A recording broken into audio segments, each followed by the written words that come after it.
Lover, selamat datang di podcast perdana High Five, Bincang Pajak Asik.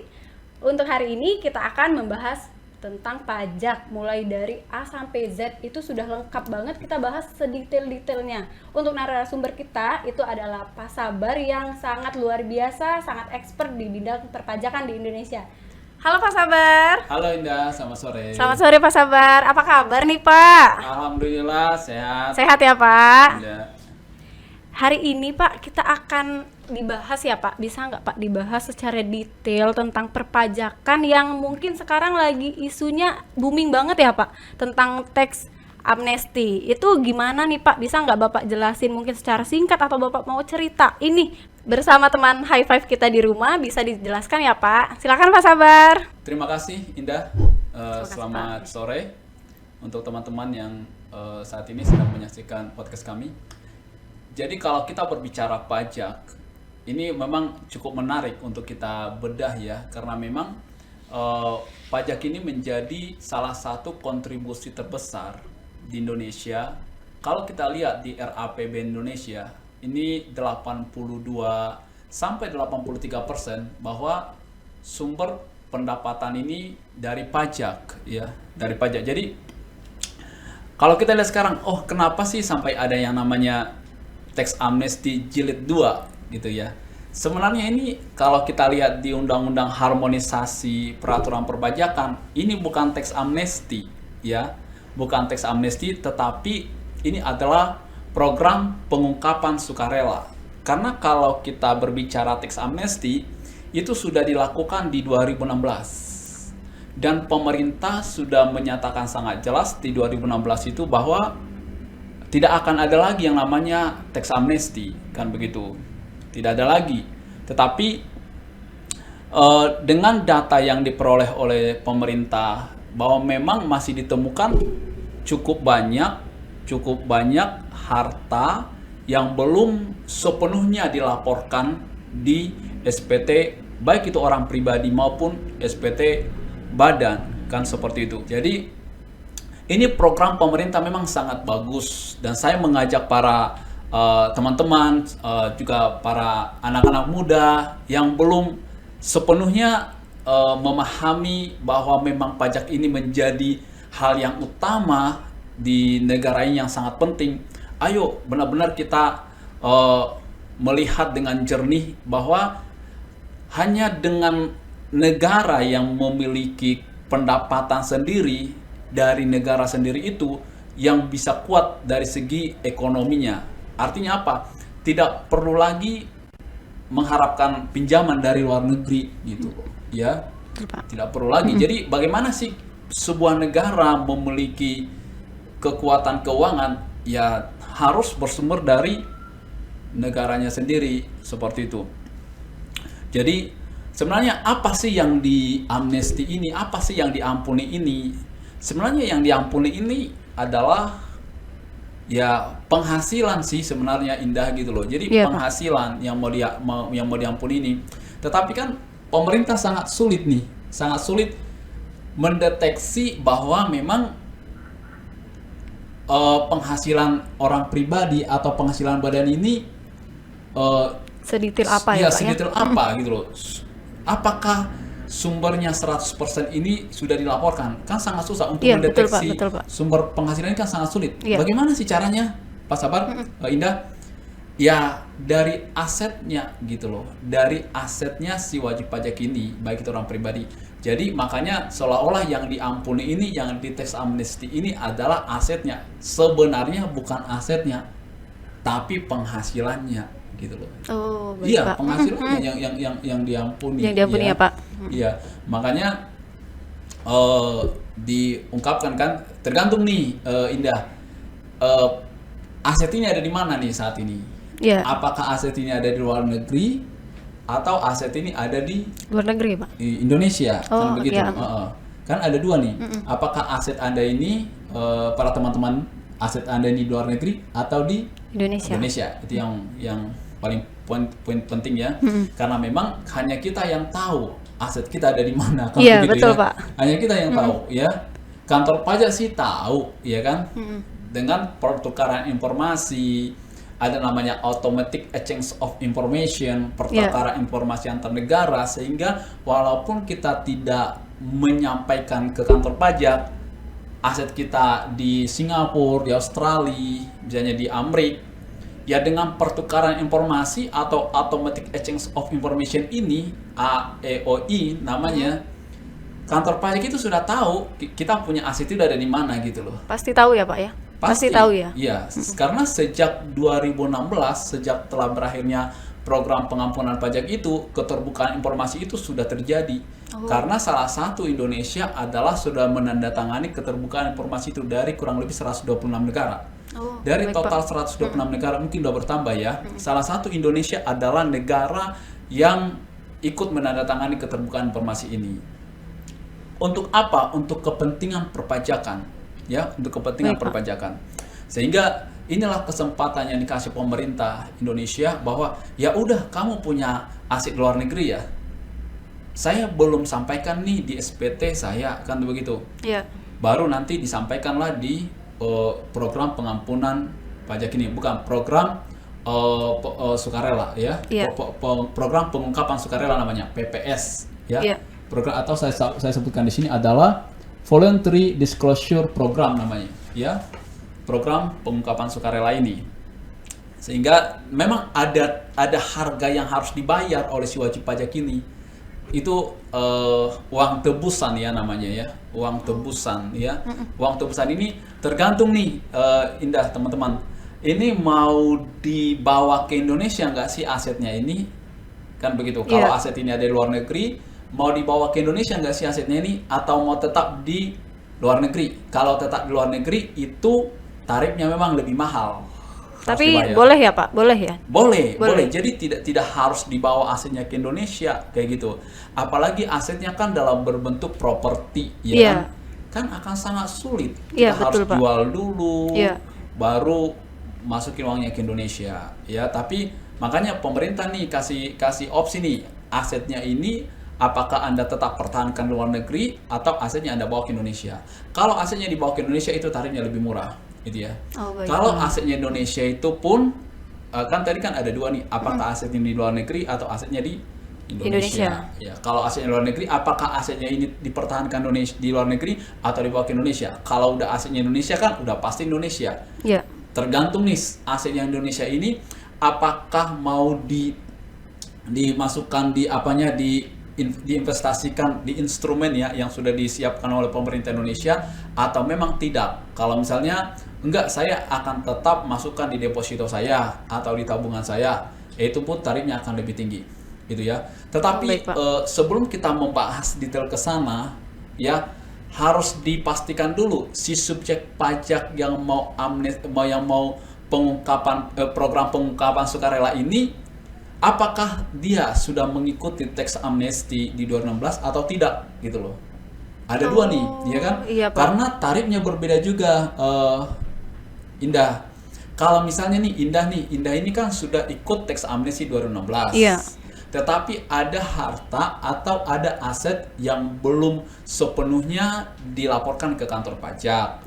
Ya, atau memang ketinggalan atau lupa di 2016 itu bisa. Indah itu punya tarif yang lebih kecil daripada mereka nih ya, mereka yang sama sekali tidak ikut teks amnesti 2016 gitu loh. Inilah keuntungannya. Makanya bagi teman-teman yang sudah ikut teks amnesti di 2016 itu, ini tarif Anda ini lebih kecil loh, lebih murah, benar nggak sih? Makanya itu dulu di 2016 itu pemerintah Indonesia sudah benar-benar memberikan kesempatan. Sayang banget kalau kalian itu tidak ngikutin teks amnesti 2016, sayang banget nih. Sehingga dengan program pengungkapan sukarela ini ya, tarifnya Anda itu jauh lebih tinggi gitu loh. Ya, kalau tadinya teman-teman kalian ikut teks amnesti 2016, oke, ada aset saya nih Pak Sabar yang belum saya laporkan nih di 2016 yang lalu. Boleh dilaporkan lagi di sini dengan tarif yang lebih rendah dibandingkan mereka yang tidak ikut sama sekali di teks amnesti 2016 gitu. Berarti dapat yang murah ya Pak ya, tarifnya ya, dapat yang murah ya Pak, yang pasti ya pasti. Ya, dapat yang murah karena memang ini sebenarnya sih pemerintah kita juga kan sangat fair ya. Betul. Saya lihat gini. Jadi kalau misalnya ya udah kamu kan seolah-olah nih kalau dengan bahasa saya ya, kamu kan nggak ikut tax amnesty 2016, ya kamu bayarlah tarifnya lebih mahal. Iya, betul Pak. Tapi bagi mereka yang ikut tax amnesty 2016, kamu bayar tarifnya lebih murah. Karena mungkin kalau misalnya tarifnya disamakan ya, kalau menurut pemikiran saya nih, persepsi saya, yang ikut tax amnesty 2016 itu mungkin mereka akan teriak gitu loh. Iya. Loh ini enak banget loh, mereka sih. Yang ikut tax amnesty yang sama yang tidak ikut tax amnesty 2016, kita sama-sama tarifnya sama. Wah enggak, cengli nih pemerintah nih, jangan seperti itu dong. Iya, betul Pak. Kalau misalnya ada program kalau misalnya 2016 yang lalu pemerintah ada rencana mau buat program pengungkapan sukarela di 2022, ya udah ngomong aja dari awal supaya kita juga tidak ikut nih. Iya, jadi nggak dua kali ya Pak? Nggak dua kali, iya. Gitu loh, ya. Jadi itu sih yang cukup menarik ya. Dan satu hal lagi sih kalau menurut saya sih, ini statement saya sih ya. Statement saya sih mungkin bisa diterima dengan baik atau tidak. Tidak ada pengusaha yang bangkrut gara-gara bayar pajak loh. Iya, betul Pak. Iya, ini memang statement saya seperti ini ya. Mungkin yang lain bisa terima atau tidak, tetapi secara filosofinya, secara hitungannya saya bisa pertegas bahwa memang benar-benar tidak ada pengusaha yang bangkrut gara-gara bayar pajak ini, mendekati kebenaran itu. Tetapi sebaliknya banyak perusahaan atau pengusaha yang bangkrut karena menggelapkan pajak. Iya, betul Pak. Kok bisa Pak Sabar mereka bangkrut gara-gara bayar pajak? Ya jelas kalau kita lihat di Undang-Undang Perpajakan itu sanksinya itu gede banget, bisa sampai 200%. Apalagi kalau itu terkait dengan PPN, pajak pertambahan nilai, itu sanksinya bisa sampai 200% loh, ya. Iya, betul Pak. Yang digelapkan berapa, ya kan sanksinya dia harus bayar sampai 2 kali lipat itu. Permasalahannya kalau misalnya ini pemeriksaan dilakukan oleh kantor pajak dan transaksi ini sudah berlalu 5 tahun yang lalu, mereka sih bagaimana dengan kondisi keuangan perusahaan hari ini gitu loh. Ini yang menjadi buat orang itu sangat sulit, sehingga ya udah deh akhirnya jadi bangkrut kan, maksudnya gini. Oke. Ini contohnya ya, misalnya 5 tahun yang lalu ada PPN yang dia pungut nih, misalnya 10 miliar. Dia tidak store ke kas negara. Kan bisa diperiksa kantor pajak itu sampai 5 tahun berikutnya, ya. Bahkan kalau itu berbicara dengan pidana perpajakan, itu bisa menjadi 10 tahun. Ya, 10 tahun nih. Jadi misalnya ada nih PPN yang dipungut 10 tahun yang lalu, ya. Tahun ini ditemukan oleh kantor pajak, itu bisa diperiksa gitu loh. Jadi harus dibayar dendanya itu. Padahal itu kan transaksi Pak Sabar kan 10 tahun yang lalu. Iya, udah lama ya Pak. Tapi masih ada ya Pak. Masih trackingnya masih ada. Kenapa sih PPN ini menjadi pidana? Ya karena memang ini adalah duit negara gitu. Ini kan duit negara. Dan karena memang PPN ini adalah ibaratnya cuma uang titipan, dititipkan ke si wajib pajak untuk distorkan ke kas negara. Karena PPN ini yang membayar adalah konsumen akhir, ya. Betul, yang membayar konsumen akhir. Jadi sebenarnya ini sudah selesai pembajakannya di PPN-nya saat ini memang udah dikonsumsi oleh konsumen akhir kan seperti itu. Oke, terkait dengan program pengungkapan sukarela ini, satu hal sih yang teman-teman harus pahami bahwa memang pastikan aset Anda saat ini, ya, sekali lagi pastikan aset Anda saat ini adalah bersumber dari penghasilan yang sudah dikenakan pajak, ya. Oh, baik Pak. Ya, dipastikan bahwa aset yang Anda miliki saat ini adalah bersumber dari penghasilan yang sudah dikenakan pajak. Selama Anda bisa membuktikan ke kantor pajak, ke DCP bahwa memang aset yang kita miliki, yang Anda miliki saat ini adalah bersumber dari penghasilan yang sudah dikenakan pajak, itu clear gitu. Oh, baik Pak. Berarti saya wajib gak sih Pak ikut program pengungkapan sukarela ini? Tergantung Anda sebenarnya. Selama aset Anda ini bisa Anda buktikan bahwa ini bersumber dari penghasilan yang sudah kenakan pajak, itu clear, dan saya sarankan tidak perlu ikut. begitu. Oh iya Pak. Tetapi kalau Anda ragu dan Anda tidak bisa buktikan Iya. bahwa aset ini Anda tidak bisa buktikan ke kantor pajak sudah bersumber dari penghasilan yang sudah dikenakan pajak, saran saya Anda ikut. Kenapa ikut? Pertama, tarifnya lebih kecil dibandingkan dengan pajak progresif kalau ini berbicara tentang wajib pajak orang pribadi.